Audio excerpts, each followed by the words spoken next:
DCM DK Shivakumar ರಾಷ್ಟ್ರ ರಾಜಧಾನಿ ದೆಹಲಿ ತಲುಪಿದ್ದಾರೆ. ದೆಹಲಿಯಲ್ಲಿ ಸಿಎಂ ಕುರ್ಚಿಯನ್ನ ತಮಗೆ ನೀಡಬೇಕು ಅಂತ ಸೋನಿಯಾ ಗಾಂಧಿ ಕೇಳಲಿದ್ದಾರೆ. ಆದರೆ ಇಲ್ಲಿ ರಾಜ್ಯದಲ್ಲಿ ಕೋಲಾಹಲವೇ ಸೃಷ್ಟಿಯಾಗ್ಬಿಟ್ಟಿದೆ. ಸೋನಿಯಾ ಗಾಂಧಿ ಅವರನ್ನಾದ್ರೂ ಕೇಳ್ರಿ, ರಾಹುಲ್ ಗಾಂಧಿ ಆದ್ರವನ್ನು ಕೇಳ್ರಿ, ನಾವು ಕೊಡೋದಿಲ್ಲ ಅನ್ನೋ ಲೆಕ್ಕಕ್ಕೆ ಸಿದ್ದರಾಮಯ್ಯ ಅಂಡ್ ಟೀಮ್ ಮಾತಾಡ್ತಾ ಇದೆ. ಏನೇನು ಕೋಲಾಹಲ ಸೃಷ್ಟಿಯಾಗಿದೆ ಈ ವಿಚಾರವಾಗಿ ನೋಡ್ಕೊಂಬನ್ನಿ ಒಂದ್ಸರಿ.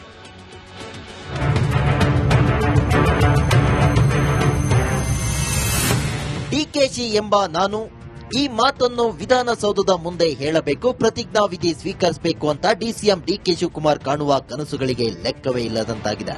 ತಮ್ಮ ಉಪಮುಖ್ಯಮಂತ್ರಿ ಹುದ್ದೆಯಿಂದ ಉಪ ಅನ್ನೋದನ್ನ ತೆಗೆದು ಕೇವಲ ಮುಖ್ಯಮಂತ್ರಿ ಅನ್ನೋದನ್ನ ಮಾತ್ರ ಉಳಿಬೇಕು ಅಂತ ಮಾಡಬಾರದ ಸರ್ಕಸ್ ಮಾಡ್ತಿದ್ದಾರೆ.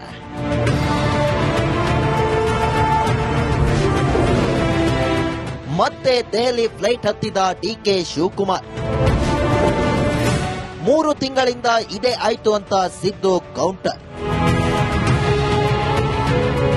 ಶತಾಯಗತಾಯವಾಗಿ ಸಿಎಂ ಗದ್ದುಗೆ ಏರಲೇಬೇಕು ಅಂತ ಕನಸು ಕಾಣ್ತಿರುವ ಡಿಕೆಶಿ ಮಾಡದ ಸರ್ಕಸ್ಗಳಿಲ್ಲ. ಬೆಂಗಳೂರು ದೆಹಲಿ ಪರ್ಯಟನೆಗಳಿಗೆ ಲೆಕ್ಕವೇ ಇಲ್ಲ. ಇಷ್ಟಾದ್ರೂ ಕುರ್ಚಿ ಮಾತ್ರ ದೂರವೇ ಉಳಿದಿದೆ. ಆದ್ರೂ ಛಲ ಬಿಡದ ತ್ರಿವಿಕ್ರಮನಂತೆ ಮತ್ತೆ ದೆಹಲಿಗೆ ಹಾರಿರುವ ಡಿಕೆಶಿ ಹೋಗುವಾಗ ಒಪ್ಪಂದದ ವಿಷಯವನ್ನ ಮತ್ತೆ ನೆನಪಿಸಿದ್ದಾರೆ. ಎಲ್ಲವನ್ನೂ ಆ ಕಾಲವೇ ನಿರ್ಣಯಿಸಲಿದೆ. ಎಲ್ಲವನ್ನೂ ಕಾಲವೇ ಉತ್ತರಿಸುತ್ತದೆ. ಇಲ್ಲಪ್ಪ, ಎಲ್ಲವೂ ಕಾಲವನ್ನೇ ಉತ್ತರಿಸಬೇಕಲ್ಲ.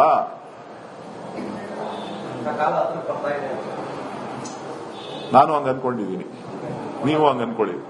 ಕಾದು ನೋಡ್ತಾರಂತೆ ಸರ್, ನೀವು ಬಿಟ್ಕೊಡ್ತೀರಂತ ಇನ್ನೂ ವಿಶ್ವಾಸ ಇದೆ ಅಂತೆ ಸರ್. ಬೇರೆ ಏನು ಕೇಳಕ್ ಬರೋದು ನಿಮಗೆ?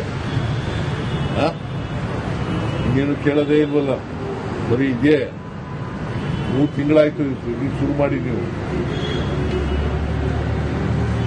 ಇದು ಕೇಳಬೇಡಿ ದಯಮಾಡಿ. ಹೈಕಮಾಂಡ್ನವ್ರಿಗೆ ಗೊತ್ತು, ಅವ್ರು ತೀರ್ಮಾನ ಮಾಡ್ತಾರೆ. ಅವ್ರ ತೀರ್ಮಾನ ಏನ್ ಮಾಡ್ತಾರೆ ಅದ್ರಂತೆ ನಡ್ಕೊಳ್ಳೋದು. ನಾನು ಎಷ್ಟು ಸಾರಿ ಹೇಳೋದು ನಾನು ನಿಮ್ಗೆ? ನಾನು ಕಾಲ ಉತ್ತರ ಕೊಡ್ತದೆ ಅಂತ ಹೇಳ್ತೀನಿ.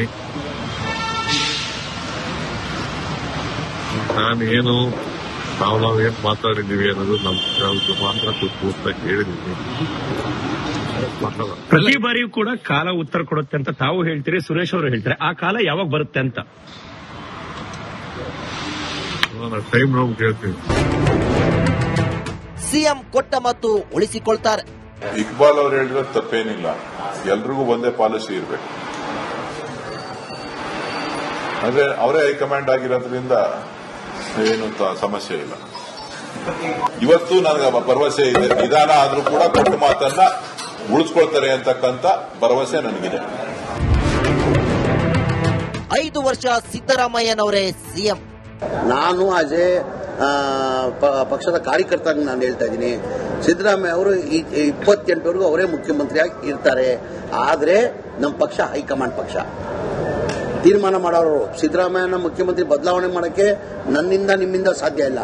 ಆ ಸಾಧ್ಯ ಒಬ್ಬರಿಂದನೇ ಸಾಧ್ಯ, ಹೈಕಮಾಂಡ್ ಮಲ್ಲಿಕಾರ್ಜುನ ಖರ್ಗೆಯಿಂದ, ರಾಹುಲ್ ಗಾಂಧಿಯಿಂದ, ಸೋನಿಯಾ ಗಾಂಧಿಯಿಂದ ಮಾತ್ರ ಸಾಧ್ಯ. ಬೇರೆ ಯಾರಿಂದನೂ ಸಾಧ್ಯ ಇಲ್ಲ ಅದು. ಡಿಕೆ ದೆಹಲಿ ಯಾತ್ರೆ ಭಾರಿ ಕುತೂಹಲ ಮೂಡಿಸಿದೆ. ಹೈಕಮಾಂಡ್ ಮುಂದೆ ಹಲವು ವಿಚಾರ ಪ್ರಸ್ತಾಪಕ್ಕೆ ಡಿಕೆಶಿ ಅಂತೂ ಸಜ್ಜಾಗಿದ್ದಾರೆ. ಈ ವೇಳೆ ನಾಯಕತ್ವ ಗೊಂದಲ ಇತ್ಯರ್ಥಕ್ಕಾಗಿ ಒತ್ತಡ ಹೇರಲಿದ್ದಾರೆ.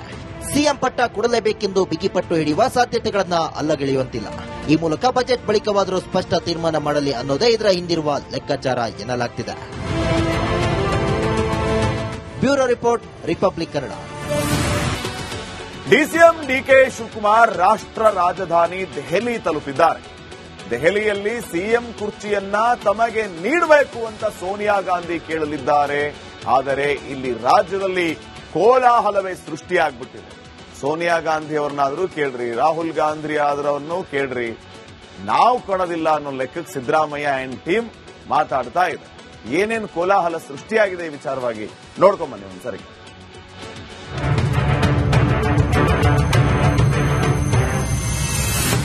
ಡಿಕೆಶಿ ಎಂಬ ನಾನು ಈ ಮಾತನ್ನು ವಿಧಾನಸೌಧದ ಮುಂದೆ ಹೇಳಬೇಕು, ಪ್ರತಿಜ್ಞಾ ವಿಧಿ ಸ್ವೀಕರಿಸಬೇಕು ಅಂತ ಡಿಸಿಎಂ ಡಿಕೆ ಶಿವಕುಮಾರ್ ಕಾಣುವ ಕನಸುಗಳಿಗೆ ಲೆಕ್ಕವೇ ಇಲ್ಲದಂತಾಗಿದೆ. ತಮ್ಮ ಉಪಮುಖ್ಯಮಂತ್ರಿ ಹುದ್ದೆಯಿಂದ ಉಪ ಅನ್ನೋದನ್ನ ತೆಗೆದು ಕೇವಲ ಮುಖ್ಯಮಂತ್ರಿ ಅನ್ನೋದನ್ನ ಮಾತ್ರ ಉಳಿಬೇಕು ಅಂತ ಮಾಡಬಾರದ ಸರ್ಕಸ್ ಮಾಡ್ತಿದ್ದಾರೆ.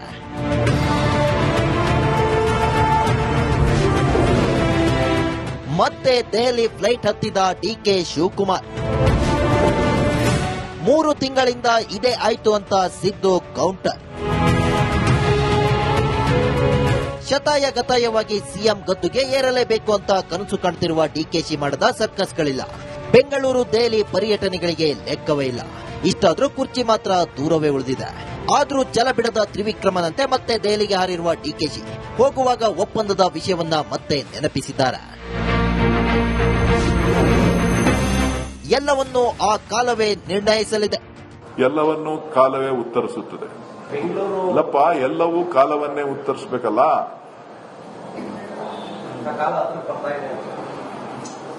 ನಾನು ಹಂಗ ಅನ್ಕೊಂಡಿದ್ದೀನಿ, ನೀವು ಹಂಗ ಅನ್ಕೊಳ್ಳಿ. ಕಾದು ನೋಡ್ತಾರಂತೆ ಸರ್, ನಿಮ್ಗೆ ಬಿಟ್ಕೊಡ್ತೀರಂತ ಇನ್ನೂ ವಿಶ್ವಾಸ ಇದೆ ಅಂತೆ ಸರ್. ಬೇರೆ ಏನು ಕೇಳಕ್ ಬರೋದು ನಿಮಗೆ? ಇನ್ನೇನು ಕೇಳೋದೇ ಇಲ್ವಲ್ಲ, ಬರೀ ಇದೆ. 3 ತಿಂಗಳಾಯ್ತು ಶುರು ಮಾಡಿ. ನೀವು ಇದು ಕೇಳಬೇಡಿ ದಯಮಾಡಿ. ಹೈಕಮಾಂಡ್ನವ್ರಿಗೆ ಗೊತ್ತು, ಅವ್ರು ತೀರ್ಮಾನ ಮಾಡ್ತಾರೆ. ಅವ್ರ ತೀರ್ಮಾನ ಏನ್ ಮಾಡ್ತಾರೆ ಅದ್ರಂತೆ ನಡ್ಕೊಳ್ಳೋದು. ನಾನು ಎಷ್ಟು ಸಾರಿ ಹೇಳೋದು ನಾನು ನಿಮ್ಗೆ? ನಾನು ಕಾಲ ಉತ್ತರ ಕೊಡ್ತದೆ ಅಂತ ಹೇಳ್ತೀನಿ. ನಾನೇನು ನಾವೇನ್ ಮಾತಾಡಿದೀವಿ ಅನ್ನೋದು ನಮ್ಗೆ ಮಾತ್ರ ಪೂರ್ತಿ ಹೇಳಿದೀನಿ. ಪ್ರತಿ ಬಾರಿಯೂ ಕೂಡ ಕಾಲ ಉತ್ತರ ಕೊಡುತ್ತೆ ಅಂತ ತಾವು ಹೇಳ್ತೀರಿ, ಸುರೇಶ್ ಅವರು ಹೇಳ್ತಾರೆ. ಆ ಕಾಲ ಯಾವಾಗ ಬರುತ್ತೆ ಅಂತ ಟೈಮ್ ನಾವು ಕೇಳ್ತೀನಿ. ಸಿಎಂ ಕೊಟ್ಟ ಮತ್ತು ಉಳಿಸಿಕೊಳ್ತಾರೆ. ಇಕ್ಬಾಲ್ ಅವ್ರು ಹೇಳಿರೋದು ತಪ್ಪೇನಿಲ್ಲ. ಎಲ್ರಿಗೂ ಒಂದೇ ಪಾಲಿಸಿ ಇರಬೇಕು. ಅಂದ್ರೆ ಅವರೇ ಹೈಕಮಾಂಡ್ ಆಗಿರೋದ್ರಿಂದ ಏನು ಸಮಸ್ಯೆ ಇಲ್ಲ. ಇವತ್ತು ನನಗೆ ಭರವಸೆ ಇದೆ, ನಿಧಾನ ಆದ್ರೂ ಕೂಡ ಕೊಟ್ಟ ಮಾತನ್ನ ಉಳಿಸ್ಕೊಳ್ತಾರೆ ಅಂತಕ್ಕಂಥ ಭರವಸೆ ನನಗಿದೆ. 5 ವರ್ಷ ಸಿದ್ದರಾಮಯ್ಯನವರೇ ಸಿಎಂ. ನಾನು ಆಜೆ ಪಕ್ಷದ ಕಾರ್ಯಕರ್ತ ನಾನು ಹೇಳ್ತಾ ಇದ್ದೀನಿ. ಸಿದ್ದರಾಮಯ್ಯ ಅವರು 28ವರೆಗೂ ಅವರೇ ಮುಖ್ಯಮಂತ್ರಿಯಾಗಿ ಇರ್ತಾರೆ. ಆದರೆ ನಮ್ಮ ಪಕ್ಷ ಹೈಕಮಾಂಡ್ ಪಕ್ಷ, ತೀರ್ಮಾನ ಮಾಡೋರು. ಸಿದ್ದರಾಮಯ್ಯನ ಮುಖ್ಯಮಂತ್ರಿ ಬದಲಾವಣೆ ಮಾಡೋಕ್ಕೆ ನನ್ನಿಂದ ನಿಮ್ಮಿಂದ ಸಾಧ್ಯ ಇಲ್ಲ. ಆ ಸಾಧ್ಯ ಒಬ್ಬರಿಂದನೇ ಸಾಧ್ಯ, ಹೈಕಮಾಂಡ್ ಇಂದ, ಮಲ್ಲಿಕಾರ್ಜುನ ಖರ್ಗೆಯಿಂದ, ರಾಹುಲ್ ಗಾಂಧಿಯಿಂದ, ಸೋನಿಯಾ ಗಾಂಧಿಯಿಂದ ಮಾತ್ರ ಸಾಧ್ಯ. ಬೇರೆ ಯಾರಿಂದನೂ ಸಾಧ್ಯ ಇಲ್ಲ ಅದು. ಡಿಕೆ ದೆಹಲಿ ಯಾತ್ರೆ ಭಾರಿ ಕುತೂಹಲ ಮೂಡಿಸಿದೆ. ಹೈಕಮಾಂಡ್ ಮುಂದೆ ಹಲವು ವಿಚಾರ ಪ್ರಸ್ತಾಪಕ್ಕೆ ಡಿಕೆಶಿ ಅಂತೂ ಸಜ್ಜಾಗಿದ್ದಾರೆ. ಈ ವೇಳೆ ನಾಯಕತ್ವ ಗೊಂದಲ ಇತ್ಯರ್ಥಕ್ಕಾಗಿ ಒತ್ತಡ ಹೇರಲಿದ್ದಾರೆ. ಸಿಎಂ ಪಟ್ಟ ಕೊಡಲೇಬೇಕೆಂದು ಬಿಗಿಪಟ್ಟು ಹಿಡಿಯುವ ಸಾಧ್ಯತೆಗಳನ್ನ ಅಲ್ಲಗೆಳೆಯುವಂತಿಲ್ಲ. ಈ ಮೂಲಕ ಬಜೆಟ್ ಬಳಿಕವಾದರೂ ಸ್ಪಷ್ಟ ತೀರ್ಮಾನ ಮಾಡಲಿ ಅನ್ನೋದೇ ಇದರ ಹಿಂದಿರುವ ಲೆಕ್ಕಾಚಾರ ಎನ್ನಲಾಗ್ತಿದೆ. Bureau report, republic Kannada. DCM DK Shivakumar ರಾಷ್ಟ್ರ ರಾಜಧಾನಿ ದೆಹಲಿ ತಲುಪಿದ್ದಾರೆ. ದೆಹಲಿಯಲ್ಲಿ ಸಿಎಂ ಕುರ್ಚಿಯನ್ನ ತಮಗೆ ನೀಡಬೇಕು ಅಂತ ಸೋನಿಯಾ ಗಾಂಧಿ ಕೇಳಲಿದ್ದಾರೆ. ಆದರೆ ಇಲ್ಲಿ ರಾಜ್ಯದಲ್ಲಿ ಕೋಲಾಹಲವೇ ಸೃಷ್ಟಿಯಾಗ್ಬಿಟ್ಟಿದೆ. ಸೋನಿಯಾ ಗಾಂಧಿ ಅವರನ್ನಾದ್ರೂ ಕೇಳ್ರಿ, ರಾಹುಲ್ ಗಾಂಧಿ ಆದ್ರವನ್ನು ಕೇಳ್ರಿ, ನಾವು ಕೊಡೋದಿಲ್ಲ ಅನ್ನೋ ಲೆಕ್ಕಕ್ಕೆ ಸಿದ್ದರಾಮಯ್ಯ ಅಂಡ್ ಟೀಮ್ ಮಾತಾಡ್ತಾ ಇದೆ. ಏನೇನು ಕೋಲಾಹಲ ಸೃಷ್ಟಿಯಾಗಿದೆ ಈ ವಿಚಾರವಾಗಿ ನೋಡ್ಕೊಂಬನ್ನಿ ಒಂದ್ಸರಿ.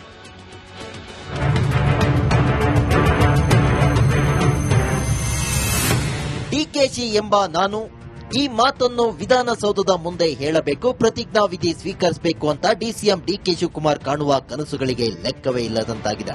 ತಮ್ಮ ಉಪಮುಖ್ಯಮಂತ್ರಿ ಹುದ್ದೆಯಿಂದ ಉಪ ಅನ್ನೋದನ್ನ ತೆಗೆದು ಕೇವಲ ಮುಖ್ಯಮಂತ್ರಿ ಅನ್ನೋದನ್ನ ಮಾತ್ರ ಉಳಿಬೇಕು ಅಂತ ಮಾಡಬಾರದ ಸರ್ಕಸ್ ಮಾಡ್ತಿದ್ದಾರೆ.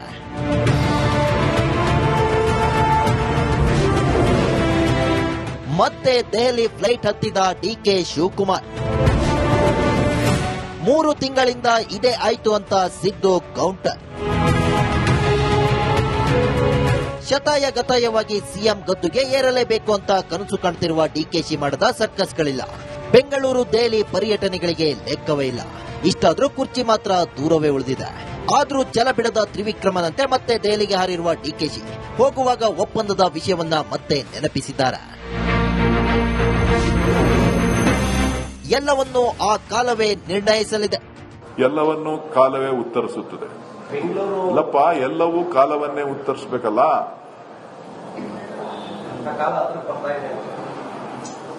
ನಾನು ಹಂಗ ಅನ್ಕೊಂಡಿದ್ದೀನಿ, ನೀವು ಹಂಗ ಅನ್ಕೊಳ್ಳಿ. ಸರ್, ಕಾದು ನೋಡ್ತಾರಂತೆ ಸರ್, ನಿಮ್ಗೆ ಬಿಟ್ಕೊಡ್ತೀರಂತ ಇನ್ನೂ ವಿಶ್ವಾಸ ಇದೆ ಅಂತೆ ಸರ್.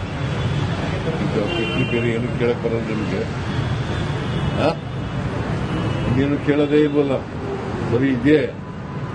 3 ತಿಂಗಳಾಯ್ತು ಶುರು ಮಾಡಿ. ನೀವು ಇದು ಕೇಳಬೇಡಿ ದಯಮಾಡಿ. ಹೈಕಮಾಂಡ್ ಅವ್ರಿಗೆ ಗೊತ್ತು, ಅವ್ರು ತೀರ್ಮಾನ ಮಾಡ್ತಾರೆ. ಅವ್ರ ತೀರ್ಮಾನ ಏನ್ ಮಾಡ್ತಾರೆ ಅದಂತೆ ನಡ್ಕೊಳ್ಳೋದು ನಾನು. ಎಷ್ಟು ಸಾರಿ ಹೇಳೋದು ನಾನು ನಿಮ್ಗೆ? ನಾನು ಕಾಲ ಉತ್ತರ ಕೊಡ್ತದೆ ಅಂತ ಹೇಳ್ತೀನಿ.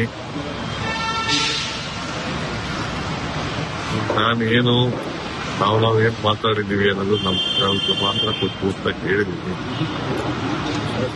ಪ್ರತಿ ಬಾರಿಯೂ ಕೂಡ ಕಾಲ ಉತ್ತರ ಕೊಡುತ್ತೆ ಅಂತ ತಾವು ಹೇಳ್ತೀರಿ, ಸುರೇಶ್ ಅವರು ಹೇಳ್ತಾರೆ. ಆ ಕಾಲ ಯಾವಾಗ ಬರುತ್ತೆ ಅಂತ ಟೈಮ್ ನಾವು ಕೇಳ್ತೀನಿ. ಸಿಎಂ ಕೊಟ್ಟ ಮತ್ತು ಉಳಿಸಿಕೊಳ್ತಾರೆ. ಇಕ್ಬಾಲ್ ಅವ್ರು ಹೇಳಿದ್ರೆ ತಪ್ಪೇನಿಲ್ಲ. ಎಲ್ರಿಗೂ ಒಂದೇ ಪಾಲಿಸಿ ಇರಬೇಕು. ಅಂದ್ರೆ ಅವರೇ ಹೈಕಮಾಂಡ್ ಆಗಿರೋದ್ರಿಂದ ಏನು ಸಮಸ್ಯೆ ಇಲ್ಲ. ಇವತ್ತು ನನಗೆ ಭರವಸೆ ಇದೆ, ನಿಧಾನ ಆದ್ರೂ ಕೂಡ ಕೊಟ್ಟ ಮಾತನ್ನ ಉಳಿಸ್ಕೊಳ್ತಾರೆ ಅಂತಕ್ಕಂಥ ಭರವಸೆ ನನಗಿದೆ. 5 ವರ್ಷ ಸಿದ್ದರಾಮಯ್ಯನವರೇ ಸಿಎಂ. ನಾನು ಆಜೆ ಪಕ್ಷದ ಕಾರ್ಯಕರ್ತ ನಾನು ಹೇಳ್ತಾ ಇದ್ದೀನಿ. ಸಿದ್ದರಾಮಯ್ಯ ಅವರು 28ವರೆಗೂ ಅವರೇ ಮುಖ್ಯಮಂತ್ರಿಯಾಗಿ ಇರ್ತಾರೆ. ಆದರೆ ನಮ್ಮ ಪಕ್ಷ ಹೈಕಮಾಂಡ್ ಪಕ್ಷ ತೀರ್ಮಾನ ಮಾಡೋರು. ಸಿದ್ದರಾಮಯ್ಯನ ಮುಖ್ಯಮಂತ್ರಿ ಬದಲಾವಣೆ ಮಾಡೋಕ್ಕೆ ನನ್ನಿಂದ ನಿಮ್ಮಿಂದ ಸಾಧ್ಯ ಇಲ್ಲ. ಆ ಸಾಧ್ಯ ಒಬ್ಬರಿಂದನೇ ಸಾಧ್ಯ, ಹೈಕಮಾಂಡ್ ಇಂದ, ಮಲ್ಲಿಕಾರ್ಜುನ ಖರ್ಗೆಯಿಂದ, ರಾಹುಲ್ ಗಾಂಧಿಯಿಂದ, ಸೋನಿಯಾ ಗಾಂಧಿಯಿಂದ ಮಾತ್ರ ಸಾಧ್ಯ. ಬೇರೆ ಯಾರಿಂದನೂ ಸಾಧ್ಯ ಇಲ್ಲ ಅದು. ಡಿಕೆ ದೆಹಲಿ ಯಾತ್ರೆ ಭಾರಿ ಕುತೂಹಲ ಮೂಡಿಸಿದೆ. ಹೈಕಮಾಂಡ್ ಮುಂದೆ ಹಲವು ವಿಚಾರ ಪ್ರಸ್ತಾಪಕ್ಕೆ ಡಿಕೆಶಿ ಅಂತೂ ಸಜ್ಜಾಗಿದ್ದಾರೆ. ಈ ವೇಳೆ ನಾಯಕತ್ವ ಗೊಂದಲ ಇತ್ಯರ್ಥಕ್ಕಾಗಿ ಒತ್ತಡ ಹೇರಲಿದ್ದಾರೆ. ಸಿಎಂ ಪಟ್ಟ ಕೊಡಲೇಬೇಕೆಂದು ಬಿಗಿಪಟ್ಟು ಹಿಡಿಯುವ ಸಾಧ್ಯತೆಗಳನ್ನ ಅಲ್ಲಗೆಳೆಯುವಂತಿಲ್ಲ. ಈ ಮೂಲಕ ಬಜೆಟ್ ಬಳಿಕವಾದರೂ ಸ್ಪಷ್ಟ ತೀರ್ಮಾನ ಮಾಡಲಿ ಅನ್ನೋದೇ ಇದರ ಹಿಂದಿರುವ ಲೆಕ್ಕಾಚಾರ ಎನ್ನಲಾಗ್ತಿದೆ. Bureau report, republic Kannada.